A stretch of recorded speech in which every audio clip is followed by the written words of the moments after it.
Hi everybody, I'm Dr. Zach with The Wellness Way in Appleton. And today we're going to be covering a very important topic.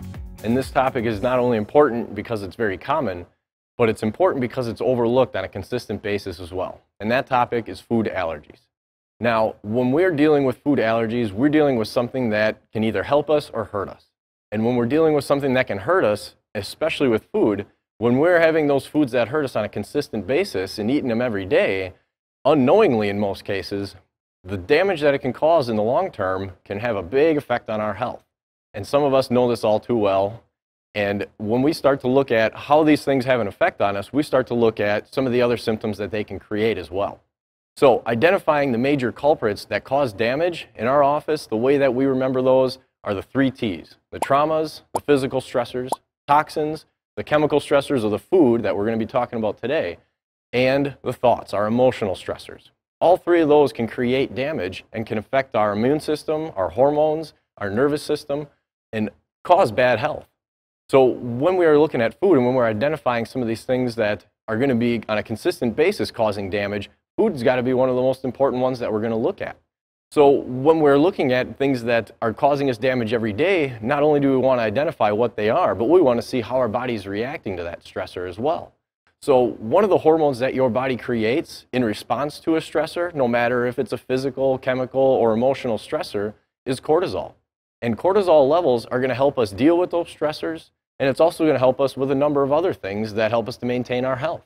So cortisol gets released when our body is stressed. But if we're stressed on a consistent basis, sometimes those levels are going to fall. So our motto at The Wellness Way, we don't guess, we test. We're going to test those cortisol levels to see where our body is in terms of the stress response. We're going to be able to see if our cortisol levels are elevated and we're stressed all the time. Or we're going to be able to see if those cortisol levels are depleted. If we're stressed and if we have food as a major stressor, and that's something that's been going on for a long time, we're going to see our cortisol levels come down and we're going to see that depleted level of hormone. And our body is going to be struggling and asking for help, and we're going to start to see a lot of other symptoms that are going to be seemingly unrelated to the food, with problems with sleep, having issues with our energy levels throughout the day, all the way to skin rashes and things that we don't even think that have something to do with food or from a meal that we just got done eating. But when we start to take a look at the long term and how this food is affecting us every single day, these symptoms are going to get a little bit further away from the last meal that you ate. So when we're looking at those symptoms and we're looking at how our body identifies an enemy, we have to start looking at the immune system. So again, our motto is we don't guess, we test. So how do we identify what those major stressors are if they are food? We need to identify them in terms of our immune system. We need to test those immune system antibodies. And testing those immune system antibodies are going to help us to identify what your immune system has now decided is an enemy.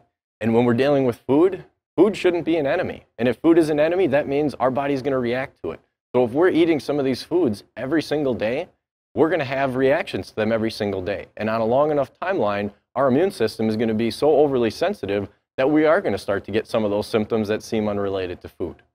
So once we identify those stressors, the next step is eliminating them and starting to make some of those healthy changes to get us back on that roadmap to wellness.